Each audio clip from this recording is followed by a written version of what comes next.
वेक्टरच्या आजच्या या लेक्चरमध्ये आपण नेक्स्ट थेरम पाहणार आहे. If A bar B bar C bar are three non coplanar vectors. इथे जे वेक्टर्स आहेत ते नॉन कोप्लेनर आहेत. Then any vector R bar in the space can be uniquely expressed as a linear combination of a bar, b bar, c bar. That is, r bar is equal to xa bar plus yb bar plus zc bar आणि यामध्ये where x, y, z these are the scalars. हे जे आहेत हे यामध्ये scalars आहेत. आता इथे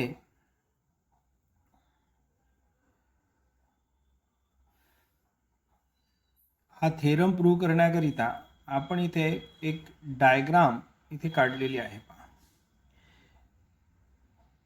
एक वेक्टर आहे हा ए बार, दुसरा वेक्टर आहे हा बी बार आणि एक तिसरा वेक्टर आहे C bar.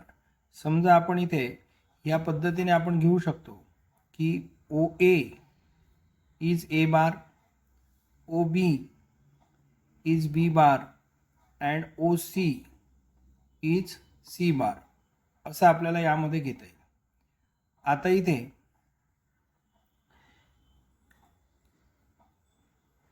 O A bar means ए बार, म्हणून इथे let OA bar is equal to A bar, OB bar is equal to B bar and OC bar is equal to C bar be the three non-coplanar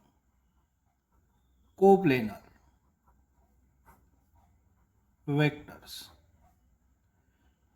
as shown. या डायग्राममध्ये दर्शवल्याप्रमाणे हे तीन vectors जे आहेत हे non coplanar आहेत. आता त्यानंतर let O P bar is equal to R bar be any vector in space. आता इथे आर बार जो आहे तो ओ पी बार आहे आणि हा कोणताही एखादा वेक्टर आहे जो स्पेसमधला आहे आणि इथे हा जो पॉईंट आहे या पॉईंटला आपण पी पॉईंट असं म्हणणार आहे. हा जो पॉईंट आहे हा पॉईंट पी आणि ओ पी बार जो वेक्टर आहे हा वेक्टर आहे ओ पी बार आणि हा वेक्टर आहे R bar. O P bar is equal to R bar be any vector in space. ह्यानंतर आपल्याला काय करायचं आहे पहा, आपण इथे ओ पी बार हा एक वेक्टर घेतला इन स्पेस. आधी आपण कन्सिडर केले ओ ए, ओ बी आणि ओ सी. ओ ए म्हणजे ए बार, ओ बी म्हणजे बी बार, ओ सी म्हणजे सी बार, असे तीन वेक्टर. नंतर आपण ओ पी बार हा वेक्टर कन्सिडर केला जो स्पेसमधला वेक्टर आहे. आता इथे through the point P now through point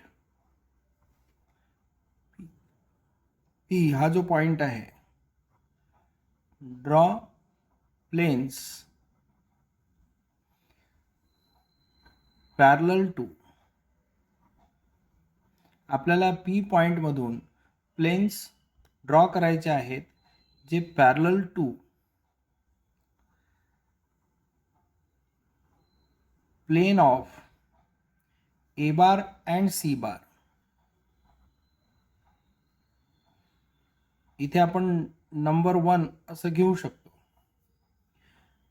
plain of A बार आणि सी बारला parallel. Number 2 parallel to the plane of A bar and B bar.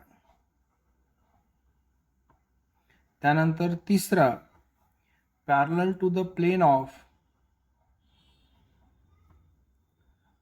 B bar and C bar. इथे पहा, आपण ओ पी बार हा वेक्टर कन्सिडर केला. त्यानंतर P या पॉईंटमधून आपल्याला प्लेन्स ड्रॉ करायचे आहेत आणि हे जे प्लेन आहेत हे प्लेन ए बार आणि सी बारच्या प्लेनला पॅरलल. आता ए बार आणि सी बारच्या प्लेनला जो पॅरलल प्लेन आहे तो हा प्लेन होईल हा इथे. याला आपण आता इथे क्यू पॉइंट, या ठिकाणी आर पॉइंट, या ठिकाणी आपण याला एस पॉइंट असं म्हणू.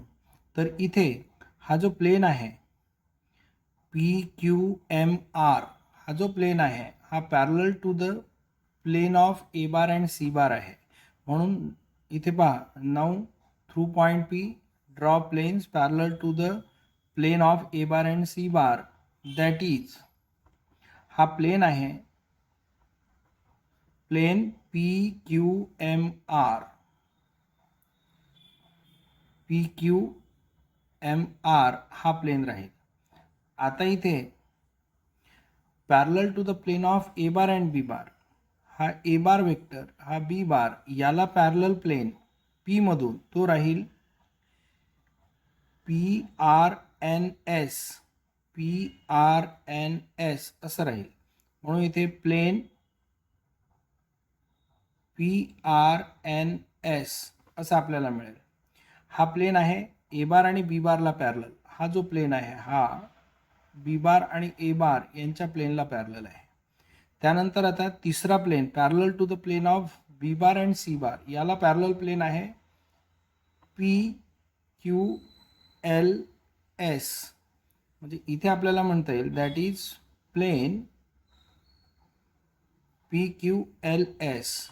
आता इथे पहा, O A bar, O B bar, O C bar means a bar, b bar, c bar with the three non coplanar vectors. Let op bar is equal to r bar. Then draw planes through the point p parallel to the plane of a bar and c bar. याला parallel plain हा होईल. हा जो plane आहे हा A बार आणि C बारच्या प्लेनला पॅरलल होईल आपल्याला ह्या पद्धतीने इथे. त्यानंतर ए बार आणि बी बार, ए बार आणि बी बार यांच्या प्लेनला पॅरलल हा असा प्लेन होईल. हा जो प्लेन आहे हा ए बार आणि बी बारला पॅरलल आहे. त्यानंतर हा जो प्लेन आहे हा पी क्यू एल एस, हा प्लेन आहे बी बार आणि सी बारला पॅरलल. आता इथे हे प्लेन्स आपण इथे काढल्यानंतर आपल्याला काय मिळेल, therefore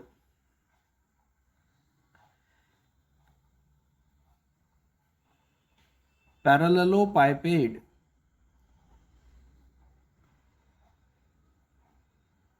OLQM RPSN parallelepiped is formed. जर आपण इथे ह्या प्रकारचे प्लेन्स काढले तर इथे पॅरलेलोपाइपेड जो आहे तो इथे तयार होतो. आता यामध्ये पहा, parallelepiped as shown in figure, या फिगरमध्ये इंडिकेट केल्याप्रमाणे एक पॅरलेलोपाइपेड इथे फॉर्म होईल. आता इथे पहा, here L is point on OA bar.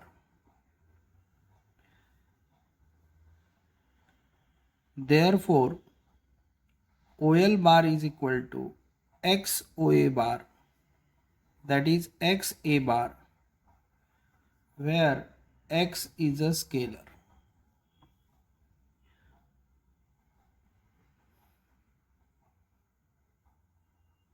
M is point on OB bar. Therefore, OM bar is equal to Y OB bar, means YB bar, where Y is a scalar. त्यानंतर number 3, n. N is a point on OC bar. N is point on OC bar. Therefore ON bar is equal to ZOC bar म्हणजे ZC bar, where Z is scalar. आता इथे L, M आणि N हे जे 3 points आहेत हे असे points आहेत ज्या ठिकाणी हे जे प्लेन्स आहेत हे प्लेन्स आपण जे ड्रॉ केले होते थ्रू द पॉईंट P ते इंटरसेक्ट होतात. Points L, M, N are the point of intersection of planes drawn through point P parallel to plane of A bar and B bar. इथे हा जो आहे पहिला जो पॉईंट आहे L is the point of intersection ज्यामध्ये B bar and C बार असं घेता येईल. इथे B बार अँड C बार. त्यानंतर M पॉईंट आहे A बार अँड C बार. इथे बा B बार अँड C बार.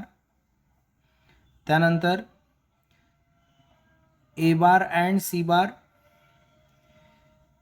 त्यानंतर A बार अँड B बार. इथे पहा point L, M, N are the point of intersection of the planes drawn through the point P parallel to the plane of B bar and C bar, A bar and C bar, A bar and B bar respectively. या पद्धतीने आपल्याला इथे मिळेल. आता इथे यामध्ये आपण from the figure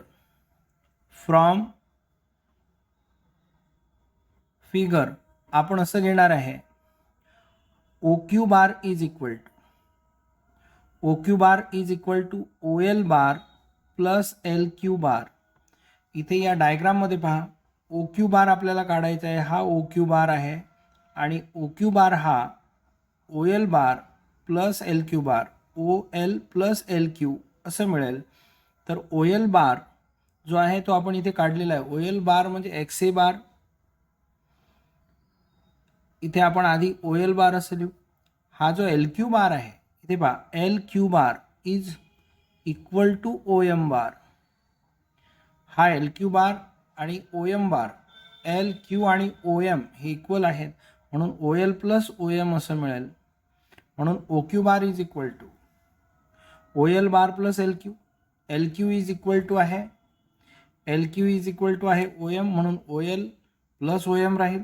OL bar म्हणजे XA बार आहे आणि OM बार म्हणजे YB बार आहे असं आपल्याला मिळेल. आता इथे समजा रिलेशन 1. आता यामध्ये पहा आल्सो इन ट्रायंगल इथे OQP या ट्रायंगलमध्ये OP bar is equal to OQ bar plus QP bar असं आपल्याला मिळेल. इथे पहा OQP या ट्रायंगलमध्ये OP bar is equal to OQ plus QP असं मिळेल. OQ plus QP. इथे QP बार हा QP बार ON बारला हा जो QP बार आहे हा ON बार एवढा आहे म्हणून आता इथे OQ बार इथे OQ bar plus QP means ON असं मिळेल. इथे पहा QP म्हणजे ON या डायग्राममध्ये पहा QP ON असं मिळेल म्हणून OQ प्लस ON असं मिळेल. आता इथे OP bar is equal to OQ bar. OQ bar means XA bar plus YB bar आणि ON bar means ZC bar असं आपल्याला मिळेल. Therefore OP bar is equal to R bar is equal to XA bar plus YB bar plus ZC bar असं आपल्याला मिळेल. आणि इथे इथे आपण व्हॅल्यू पुट केलेली आहे फ्रॉम 1, हे रिलेशन 2. आता इथे दच r bar is a vector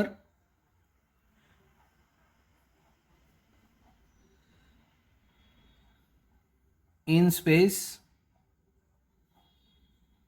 and it is linear combination of a bar, b bar, c bar, that is 3 non coplanar vectors. इथे पहा,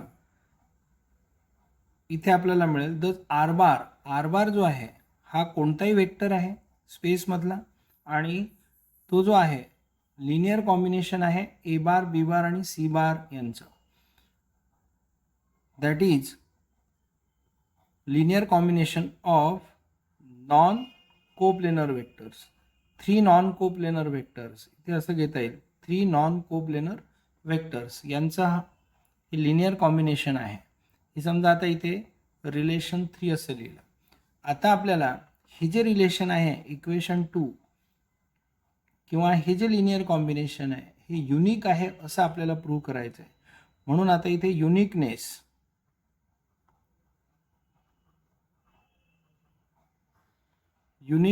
आपल्याला प्रूव्ह करायचं आहे. याकरिता पहा, suppose there exist scalars x1, y1, z1 other than xyz such that r bar is equal to x1 a bar, y1 b bar आणि z1 c bar. इथे आपण असं कन्सिडर केलं की त्या ठिकाणी काही वेगळे स्केलर्स आहेत x1, y1, z1, आणि हे जे स्केलर्स आहेत हे स्केलर्स जर आपण घेतले तर आर बार हा x1 a bar plus y1 b bar plus z1 c बार असा आपल्याला रिप्रेझेंट करता येतो. म्हणजे XYZ व्यतिरिक्त इथे 3 दुसरे स्केलर्स असू शकतात असं आपण इथे ॲझ्युम केलेलं आहे. आता इथे याचा अर्थ असा आहे अदर दॅन XYZ, याचा अर्थ असा होतो x is not equal to x1, y is not equal to y1 and z is not equal to z1. It means यावरून आपल्याला असं कळते x हा x1 एवढा नाही आहे, y हा y1 एवढा नाही आहे, z हा z1 एवढा नाही आहे. म्हणजे अदर दॅन XYZ हे x1, y1, z1 आहेत. आता इथे x minus x1 is not equal to 0. As x minus x1 is not equal to 0,